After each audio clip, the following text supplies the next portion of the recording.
Welcome back to Leaders Live. How's everybody doing? We are up in Harlem today at our CO, recording a little bit different of a background. So we're just going to mind to the speaker today, which is going to be an awesome speaker.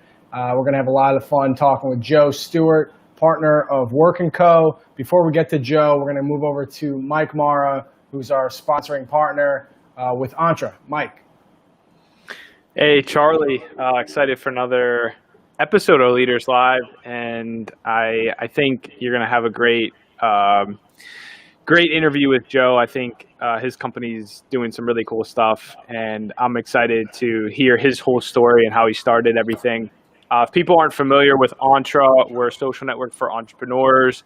We're trying to help and connect as many entrepreneurs as possible. We do a bunch of events, some obviously with Charlie, and we're all for connecting and helping as many people as possible. So if you have a cool startup or you're looking for co-founders, investors, whatever, you can sign up for free, connect with thousands of other like-minded people at joinentre.com.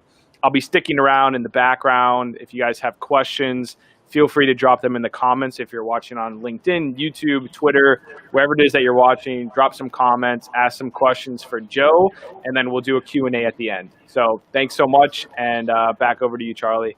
All right, appreciate it, Mike. Yeah, just to give a little background why we do Leaders Live, right? We do this show to interview CEOs, founders, entrepreneurs, and venture capital funds, understand how these business leaders operate. Once we understand how they operate, we can hopefully connect them with like-minded individuals and then help them grow. Then we can all grow together. So we're going to talk to Joe today for about a half hour. Around, we'll call it 3:30. We'll be doing the Q&A. Mike will be doing the Q&A with us. So start checking in, say hello in the comments, whatever you're watching on YouTube or LinkedIn, Twitter, whatever it may be, and ask your questions, and then we'll insert them towards the end of the show. So Nadal, let's bring in Joe Stewart, designer, founding partner, Work & Co. How you doing? Thank you for your time, Joe. I'm doing very well, Charlie. Thanks for having me. I appreciate it. Absolutely. Crazy times out. You're out in Portland, is it, right? I am out in Portland, and right now I look out my windows and the sky is brown. I look like I'm in the trailer of Dune. But this is just this year. I'm going to continue to adapt and cross my fingers. No more gender reveals starting fires. I mean, geez. Is that what it was? Yeah. Huh. Yeah. Let's stop that. It was kind of a silly cultural thing in the first place. Maybe we just cut that out. Look at that. I'm teaching you something today. So we got a lot to talk about today. I mean, your company's exploding. It's growing. You guys have been around for over 6 years or so, and you've been a founding partner. Let's just kind of jump into Work & Co., a design tech company. You do a lot of different things. Can you just kind of give us, a little bit of background of what the company's doing so the viewers can understand a little bit more about the company? Because I'm sure you could do a little more justice than I can talking about it. Sure. So fundamentally, it's an agency, but it's kind of a newer kind of agency. People are used to advertising agencies or branding agencies. But there's this new kind of thing called digital products that needs to exist because that's kind of what real people want to use the internet for. So Work & Co. is a digital product studio. We work with clients to develop products and services that their customers can leverage. So we work with a lot of tech companies. We work with a lot of Fortune 100 companies, basically to understand what their business needs are, and then understand what their customer needs are, and then develop a digital product. And that's kind of a new word, digital product, and it's a little bit nebulous right now. What it fundamentally means is it's the kinds of things that you use every day. So everyone uses digital products like YouTube TV or Gmail or whatever it is. It's the kinds of things that you're going back to over and over and over. And what's happening basically right now is companies are more and more interested in developing these products because they're engaging more and more with their customers online. And we found that brands can engage the deepest through digital products. Advertising is great, marketing is great, but digital products are the kinds of things that people choose to go back to over and over and over again. You can develop really deep relationships with your customers that way, and also serve their needs as opposed to vice versa. So we do strategy, design, development, launch, and we're really mostly focused on bringing things to market. That's how our whole company is structured. It's okay to have ideas. It's much better to launch ideas and put them out into the world. So our whole ethos as a company is around how can we get stuff out into the market, test it, learn from it, make it better, and make our clients and our customers happy. Yeah, and you've gone a long way. You've come a long way, I should say. Fast & Company's made your company the most innovative company twice in a row. You have a ridiculous amount of accolades for the company and yourself. But how did this all start? Bring it back a little bit. I mean, as an innovative company, I'm sure that you evolved quite a bit. Talk about, where you and the founding partners came together with this idea. I think to talk about the history of our company, we kind of have to talk about the history of digital and about the history of how agencies have approached digital. So I've been doing this. I've been a full-time digital designer for 23 years. And in the 90s, I worked at an agency, a digital design agency. It was like one of the earliest times you could even do that. And basically, 20 years ago, the internet was like kind of a toy that was sort of interesting. And then later, companies started to sort of diverge. So tech companies sort of did what tech companies do, and they started to create digital products. And then most sort of traditional non-tech companies saw the internet as a place for advertising and marketing. And for a long time, the world of the internet was sort of, from an agency standpoint, predominantly run by advertising agencies. But then we started to see this kind of split in what people are doing on the internet. One was digital marketing and one was product design. And it became apparent that to develop those two different things required two really different kinds of thinking. The way that you would approach creating a brilliant advertising campaign is very different from the way that you would approach creating a great digital product. And in our experience, it requires not only a different kind of thinking, but a completely different individual skill set and team. What happened kind of in the mid-2000s to 2010s is digital agencies tried to kind of do everything. So there's this idea of being a 360 agency, which means that you do digital marketing, products, social media, tweets, banners, CRM, all this stuff. All of it is pretty hard and pretty specific and requires different kinds of things. When we decided to start Work & Co., it was incredibly clear to us that in order to be successful at digital product, we had to only do digital product and focus on it.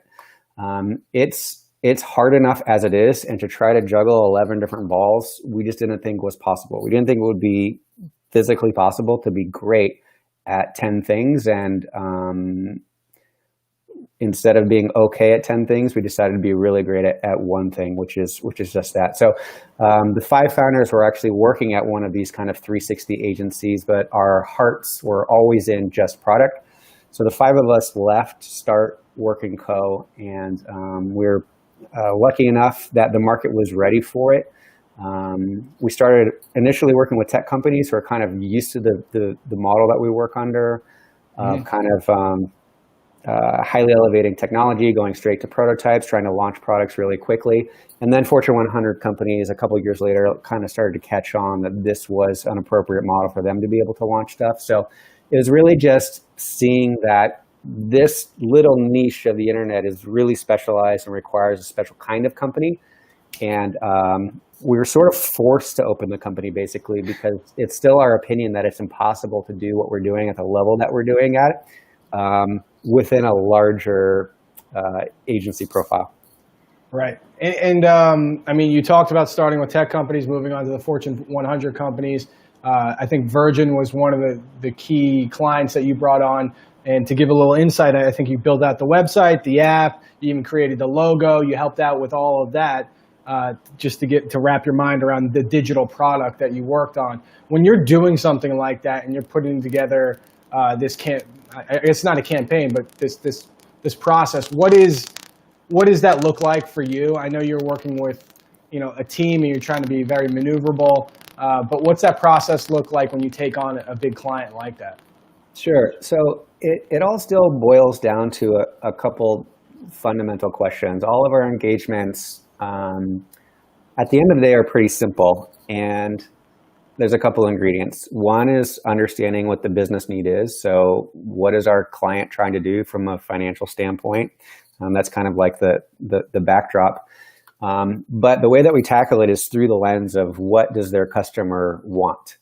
So we're in the business of making things that people want to use and are choosing to come back to and are choosing to use. So what we really need to do is figure out, what does the customer want? You bring up the example of Virgin America. When we were developing their website or their app, what their customer wants is really simple. They want to buy an airline ticket. It's that easy. But a lot of the times when you're dealing with companies, there's actually a lot of opposing interests.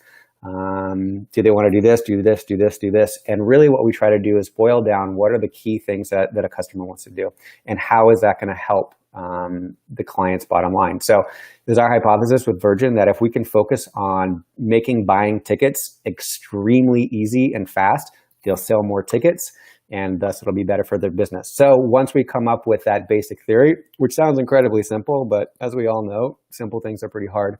Then what our job is how do you turn that idea into a user interface? So we know that we want to buy tickets as quickly as possible. So how do you do that? What's the best way to do that? What's the fastest way to do it? What's the simplest way to do it? And then what's the way to do it that makes it feel like the brand that we're represented?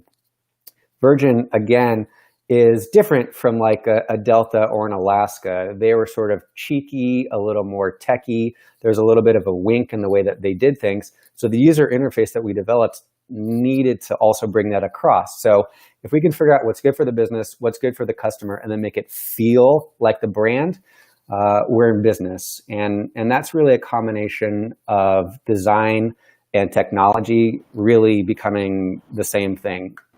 Every good product boils down to how well is it built, how fast does it run, how responsive is it. So we have about half of our company is roughly divided in thirds. 1/3 is design, 1/3 is technology, and 1/3 is product management. And our designers and our technologists work together hand in hand throughout the entire process in order to develop something that lives in the medium that we're working, which is code. So I'm a designer, so it pays me to say this. We have great designers, but we have probably the best technology capability of any agency, I would probably go on record in saying. And it all boils down to having great tech. That allows you to launch things well, to iterate things well, and to have things work fast and quickly. But it's pretty simple. What are you trying to do? What is your customer trying to do? How do you want it to feel? And we've all kind of like run into things that are like this. Like if you remember the first time you used an iPod, you picked it up, it did a thing that you wanted it to do. It let you go through a bunch of music. So it's serving a need for you. And you liked how it did it. It felt like Apple. It had sort of an emotional quality to it that was different from what like a Sony would do or what a Windows would do. And that's really what we're trying to do. And then the business side of that is, well, Apple's going to sell a cajillion of these things. So it's really just trying to find that that place, that intersection between feel, business, and user need, but we focus it all through user need, and then the tools are design, strategy, and technology. It's actually boils down to be pretty simple at the end of the day. It just requires an organization that's specifically set up to be able to do it quickly and efficiently. Yeah, I mean, you're obviously the team lead on a lot of this as a founding partner. How do you look at putting together the right team for these types of projects so that you are, efficient and actually bringing in the right people from the design, the product, or the tech side? Yeah, so efficiency turns out to be absurdly important because what we're doing is pretty complicated. We end up needing to do dozens or hundreds of versions of everything that we design. And because oftentimes we're experimenting with hypothesis to see what's going to work, what's going to meet those business goals, what's going to meet their user goals. So we're just trying lots and lots and lots of stuff out. And in order to be able to do that, you need a very fast team and a very fast set of processes. We've discovered that having a small team of more senior people tends to create a faster process. Instead of having one senior person that's 10% on something and then 20 really junior people, we have 3 really senior people who are on it full time. And they represent each of those disciplines that we're talking about. So a design team might be 2 to 3 people, a tech team could be 2 to 3 people, and we might have 1 or 2 product managers. And our teams are on projects the entire time. They're only on one project at a time, so they can be completely focused. And they tend to be at the more senior end of their career. And there's a couple reasons to do that. The biggest one I said is sort of speed and efficiency, because we have the ability to try lots and lots and lots of ideas. It's also far less stressful. We work in a medium of uncertainty. A lot of the times when we're testing hypotheses, you can be in a bit of a fearful state because you don't know if something's going to work. But if you're working with very senior people who are dedicated, who aren't split between 100 different things, your stress level lowers substantially, which actually increases your creativity and your problem-solving ability. Small teams, small senior teams, totally dedicated, as few meetings as possible, a lot of heads downtime, and a lot of collaboration. And that collaboration is not only internal, but with our clients. We're experts in the medium of digital, but our clients are experts in whatever their particular field is. If we're working with a retailer or a fashion company or a games company or a transportation agency or a sports organization, we are not experts there. So we rely on their expertise of understanding what their customer needs are and what their business needs are. And our job is to translate that into something that their customers are very interested in using over and over and over again. So it's extremely collaborative in that way. And how we try to harbor that is by making things largely informal. We don't do formal presentations. We don't make decks. We just share our work. We constantly have prototypes going that clients can check into at any time. Clients are invited to our daily stand-ins. I very rarely wear collared shirts. Charlie, this is special for you. And really, we try to just augment our clients' teams to make it feel like we are their internal product design team. And that leads to speed, that leads to efficiency. If everyone can speak honestly and casually and say what's on their mind, you're going to get more revs of product development, and thus your product at the end of the day, when it's time to launch, is going to be better. Yeah, well, there's probably a fine line, though, because, I mean, we love to talk about collaboration opportunities. So you're talking about collaborating with potential business partners or clients, right? But the transparency of having them sit in on all your meetings or see all your work, I'm sure there's a lot of like, all right, like, well, let me do my work first. Let me finish this. And then you could give me some feedback instead of jumping in. But I want to understand more about the collaboration aspect, how you find that process the most efficient way, or the easiest way to kind of work with somebody else on a new project. So I think this is actually one of the easiest changes that a lot of people can make in the way that they think about their work. Traditionally, and I think, again, this stems back from like advertising agencies, where most agencies model their practices. There's kind of a brief with the client, and then these sort of like genius creative directors and planners go off into a dark cave somewhere, and then they miraculously appear like the Messiah with an incredible idea. And God bless them, they're great at it. They should continue to do that. For what we're doing, though, that just doesn't work. If we're trying to develop a product that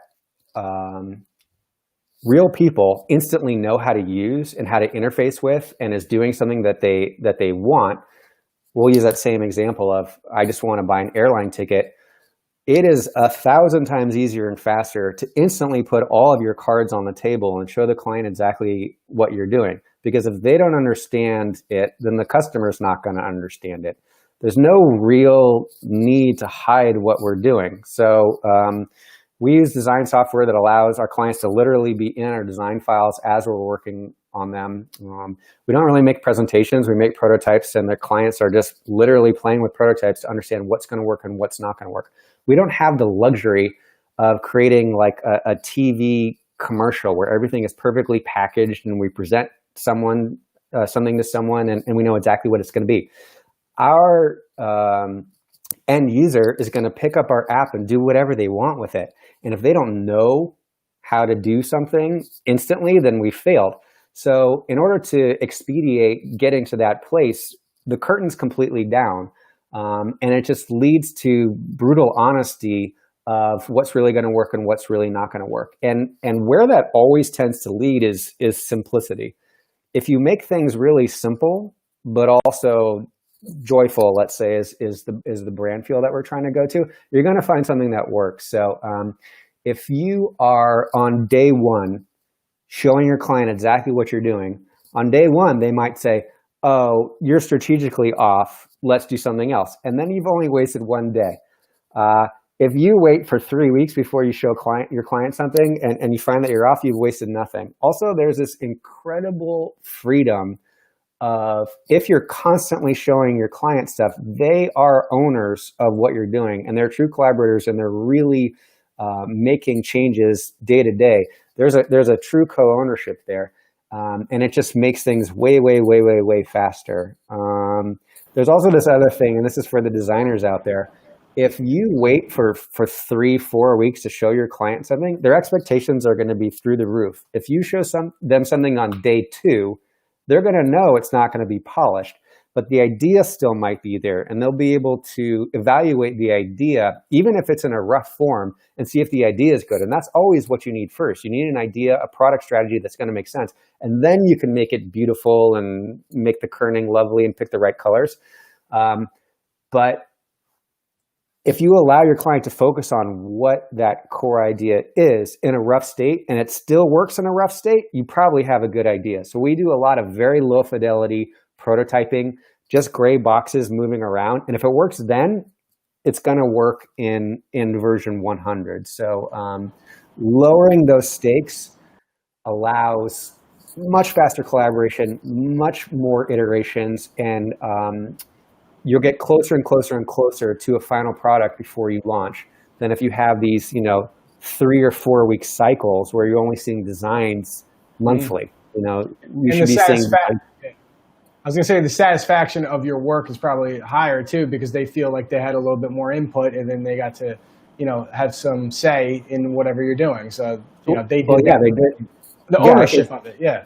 Yeah, and it is true ownership. And I think we're very humble and honest in we cannot do this without our clients. And all of our best work has only been because we've had incredible clients. And if they're contributing, if they're interested, they have great ideas, they understand their business, they understand their customer. And if they're focused on what they want to do and they truly have an idea, our customer needs to do A, B, and C, and that's it. And let's make A, B, and C fantastic. Then you're probably going to have a really good digital product at the end of the day. Focus is difficult for some of our clients, but our best clients can do it. Yeah, absolutely. Just a reminder, we're going to be taking questions in a little bit, so definitely submit some questions. I know Mike has received some on text message, so we'll get to him in just a bit.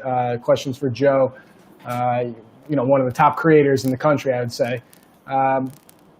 I want to talk a little bit about the growth aspect. I mean, you're a founding partner of this company. You're in 6 different countries, 350 employees, and you started with a handful of guys or people.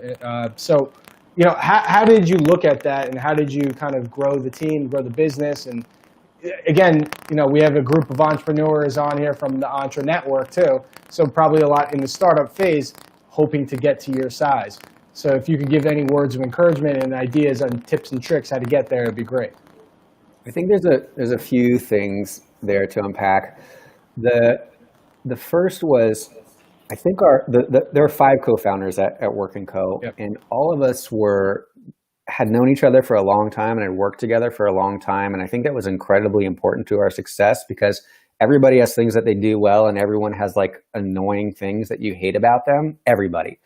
But we're all really used to each other, so we knew all those things already. And one of the things before we went into it is we're really aligned on how big we kind of wanted to get. In the world of agencies, there's kinds of stories of small agencies can kind of specialize in one sort of thing. And then there's these big, giant, multiple 1,000-person agencies, which can get really big, but the quality of work tends to kind of suffer.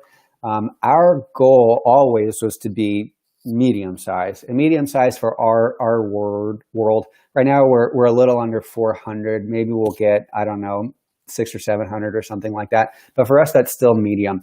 And there was a reason for that. And the reason for that is we never wanted to grow so big that we had to hire people that we didn't believe in. So our limiting cap will be how many brilliant developers, strategists, product managers, and designers are there.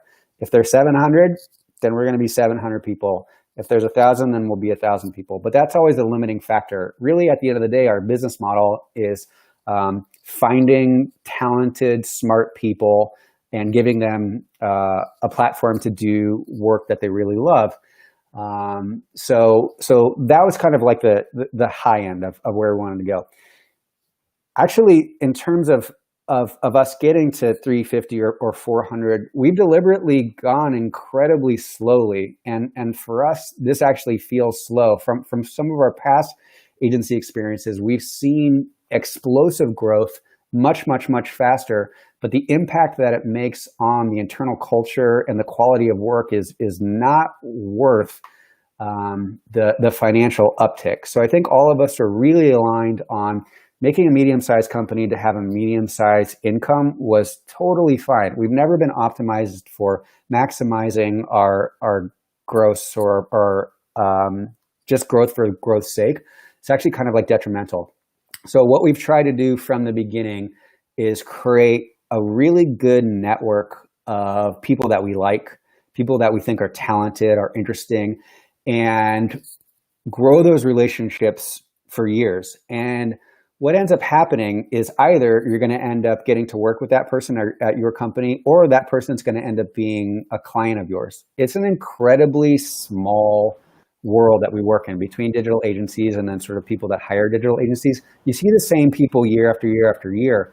And that's how we continue to have good client relationships, but that's also how we continue to hire really good people, is just by knowing people and cultivating those relationships over time. And then once they're at our company, we try to hold on to them for as long as possible. We have a really, really good retention rate. I think it's a really simple combination of treating people well, having good clients, having good teammates, and paying people well is obviously a big thing.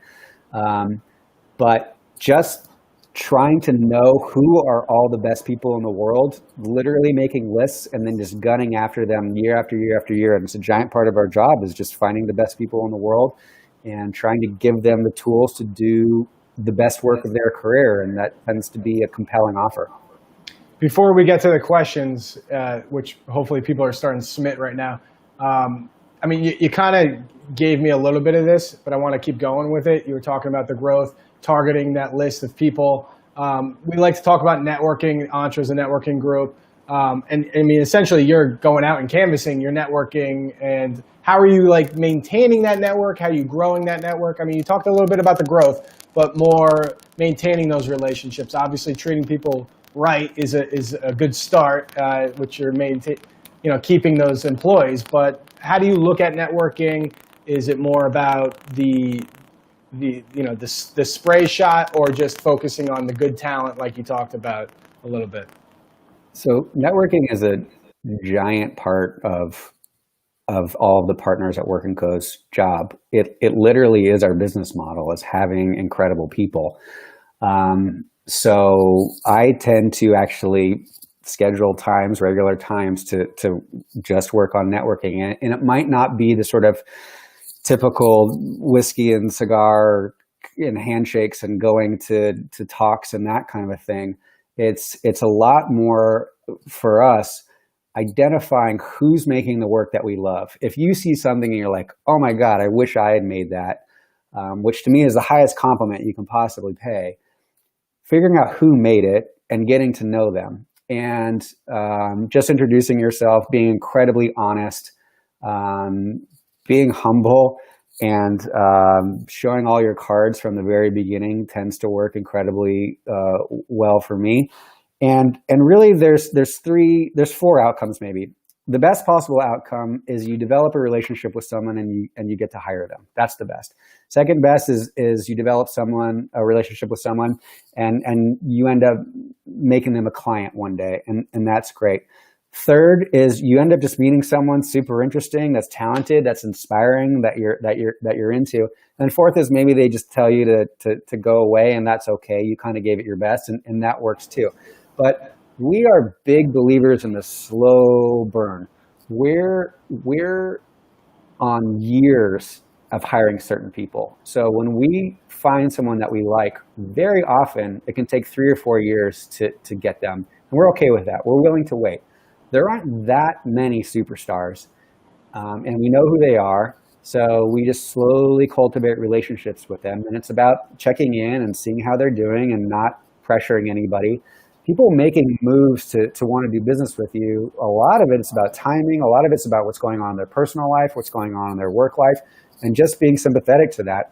And if they see you as someone who is consistently going to be there, consistently going to be listening to their needs, consistently interested in them, then eventually, they're going to want to work with you. And then once you get to work with them, you treat them well, you get them to work on great projects, you get them to work with people that they love, and then you get to keep working with them for a really long time. So we're not really the shotgun. We're more of like the sniper, and the slow, patient sniper. Literally years of networking the same person, every 6 months, every quarter you're checking in, and it pays off. That's a gem right there. I really like that. We should definitely clip that. I mean, I also agree what you were saying is if you see someone who put together a good project or piece of work, not hounding them for business and saying congratulations on the deal, but I really appreciate your work, and hopefully our paths cross later on down the line. And I like your long play. Hey, 3 years later, maybe we do cross paths and you're working for me now, or we're working together, we're creating together.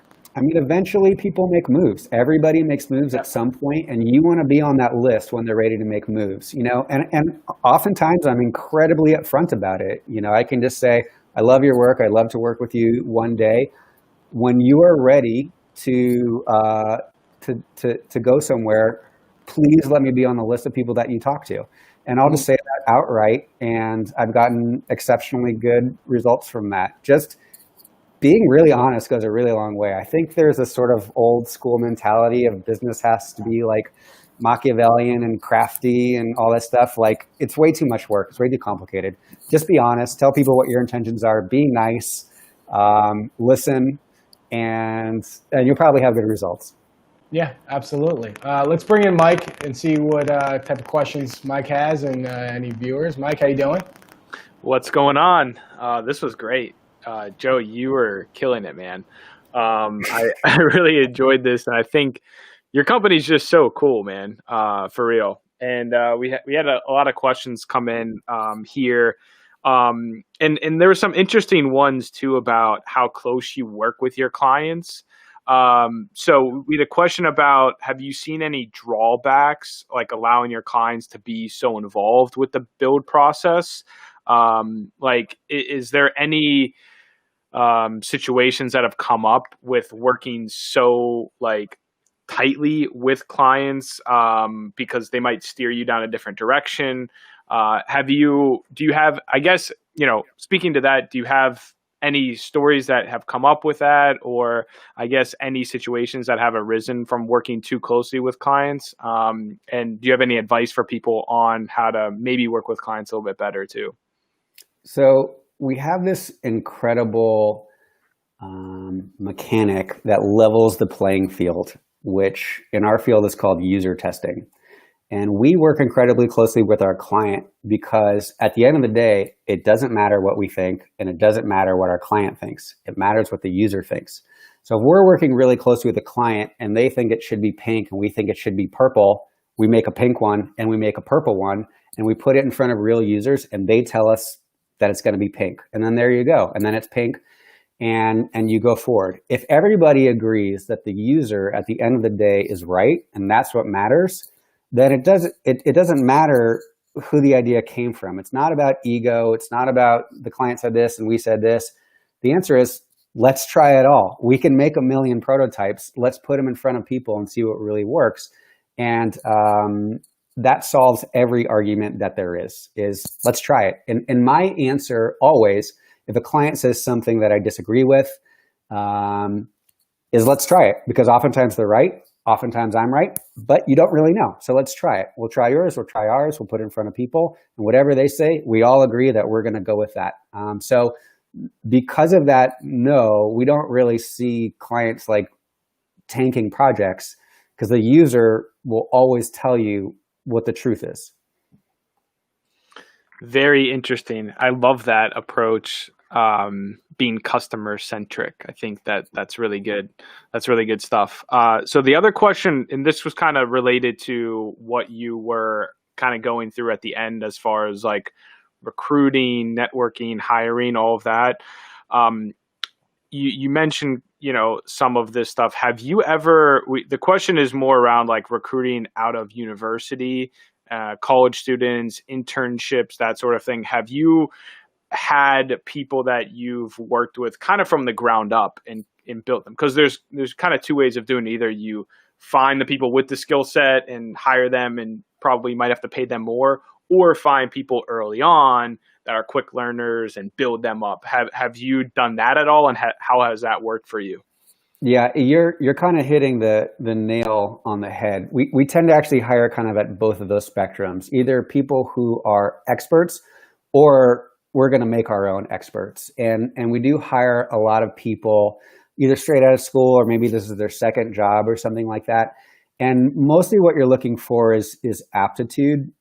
It takes a long time to get good at this. It's a really weird medium with a lot of rules. So no, 24-year-old is that great at this yet. It takes years and years and years of practice. So basically what we look for is people that have potential, that understand the medium, that are interested in it. They might have a point of view. And then we work with them year after year after year to make them, stronger and stronger. And that's actually one of the most satisfying parts about my job is getting to grow people. And some of those people end up being partners at our company. There's a woman whose name is Dever. And when I started working with her, she was a few years into her career, super talented. And now she's running the Copenhagen office, redesigning all of IKEA's digital products, their app, their website, all of their in-store kiosk, and she's opened an office, and she did all of that in about 6 years of just working really hard and really closely. And we still talk every week, and it's such a pleasure to watch someone come in young and then end up being a better designer than you are. I'm never going to be mad at that. I'm always just so happy that she's just completely destroying it.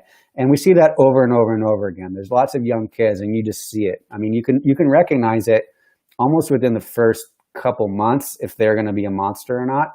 And then you just pay tons of attention to those people. And you sort of mold them into who you want them to be, and you mentor them and you work with them and you talk to them constantly, and you work on them with their theory and their philosophy and their craftsmanship, and you turn them into the next leaders. It's also one of the ways that we're really working on diversity. There's kind of a problem in our industry, which is a lot of people with 20 years of experience in digital that have been able to work within the sort of sexism and racism that's fairly rampant within our industry tend to be white males. They've been able to make it through the barrage. There's a ton of super talented women and people of color that we're mentoring to be that next generation of leaders. And really, I see my goal in that realm of when I'm ready to retire from Work & Co. and back off is leaving that in this next generation of designers and strategists and technologists that better represent the world and the country. Yeah, I absolutely love that. And I think that kind of leads into the next question a little bit, which is so you have like the Working Co fund, which is kind of along the lines of what you're just talking about, where you guys are actually investing in some nonprofits, and it seems like you're starting to help or focus on investing in startups that are helping the Black community and things like that. So that's amazing. And then you have this other part of the business, which is where kind of the question is, which is these startup investments, where it seems like you're partnering with companies and maybe not investing cash, but you're investing your services. Is that correct? And I just want to understand that on, because we have a lot of startups in our network and people watching that might be a good fit for this, or that might be interested to talk to you about this. And I'd love to learn more about that. Yeah, I'll start on that side. So we do on occasion work with startups if we think that they are interesting. So for instance, we worked with Acorns. I don't know if you've heard of them. We did all of their early designs and prototypes. We first worked on prototypes to get their funding for them to be able to shop around to investors. And then we designed the actual product that launched. We worked with Hippo, the insurance company, and a few others. We worked with some of Garrett Camp's companies, and you got it exactly right. We'll trade hours of work for shares in the company, and we've had great success with that. Working with startups is pretty fun and interesting because they're so much different from other companies, and there's so much that has yet to be defined. And sometimes you can define some attributes of the company just through product design, which is really freeing and empowering. And one of the reasons that we do it is, A, it tends to be a good investment for us, and we've actually done incredibly well on our startup investments. But also, again, our job is to keep really talented people happy. And they tend to really love working on startups. They don't want to do it, forever. But if you want to create a startup, doing it through the lens of an agency can be really, really satisfying. As you mentioned, we also do quite a bit of nonprofit work. Historically, we've donated millions of dollars in hours to different nonprofits that we thought were worth working with. 2 years ago, we worked with Planned Parenthood to develop an AI chatbot for teenagers to be able to ask sexually sensitive questions. And this year, we set up the Working Co Fund, which is designed specifically to donate $1 million worth of work to small companies and startups that are run by Black entrepreneurs and specifically designed to empower the Black community. We're currently in the process of accepting applications. If you go to our website, you can apply. And we've seen a lot of applications so far. It's been really fascinating. We've already done one of the projects out of this fund called Give Black, which is a network of NGOs all run by Black founders. And we're developing the digital products to be able for other people who are looking for these NGOs. And we have a bunch more in the pipeline that we're working on. So we want that fund to last for a little while. So if you're a Black entrepreneur or working towards creating a company that enables the BIPOC community, I really encourage you to apply to the Working Co Fund. Or if you have a startup and you're a white guy, that's fine too, but we're going to charge you. That's great. Definitely we'll have some people directed over there to hopefully partner up with you. Appreciate Mike and the questions that were coming in. As we wrap up, I just had a couple more questions to throw in here. Opportunities that you're potentially looking for, just to throw out in the LinkedIn, YouTube atmosphere, just to throw it out in the world. What are you excited to work on? That maybe someone watching could reach out to you and say, I got that company, or I'm working on this and maybe we should collaborate? So I am personally deeply interested in the most basic things. So some people get attracted by futuristic things of what shiny objects will look like in the year 3030, and that's fine and dandy. But there's a lot of work to be done on just the basics. There's a lot of things that we do every single day that are annoying that could be a lot better. I would love to do an email client, just email. Can we make that better? Texting, simple things. To me, the most interesting app is like the settings app on your phone. You have to use it all the time. It's actually incredibly complicated, but exceptionally useful and powerful.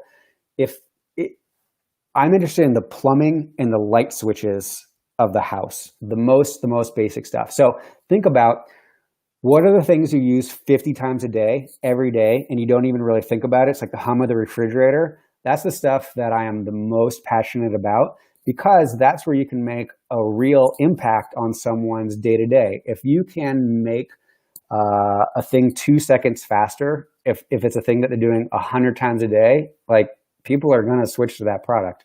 Other people in my company are interested in VR and AR and crazy stuff. And yes, we do all that stuff. I'm just talking for me personally. I am fascinated by, can you make the fundamentals as good as possible? Right. That's interesting. I'm sure you'll have some people reach out to you for that. I hope so. I'll have to think about it, if I'm reinventing the wheel or something. We like to leave off words to live by, personal mantra or ethos.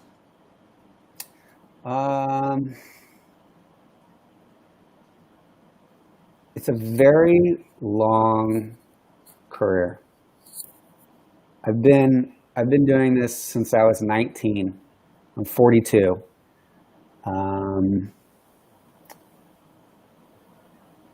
I would highly prioritize a couple things. I would highly prioritize the work that you're able to do, the output, what you're able to make, and I would prioritize how you're treated and how you treat other people. There's lots of things that can be distracting and get in the way, but they're temporary. Things like titles and promotions and money, of course they're important, but this is a really, really, really long run. And I've made mistakes in my past where I prioritize those things over, am I able to make the kind of work that I want to make, and am I able to do it in a way that I feel good about? And in the long run, in 30, 40, 50 years, you'll feel much better about those things, and you'll end up getting the pay and the titles if you're able to do great work in a way that people really enjoy. You're going to be fine. So prioritize those things, and everything else will come to you. That's great. That's pretty much it. That's all we got for today. Joe, if you don't mind staying on as Nadal logs off, we'll do a sign off too. But thanks everybody for watching. Thanks Mike, and thanks Joe. Appreciate it.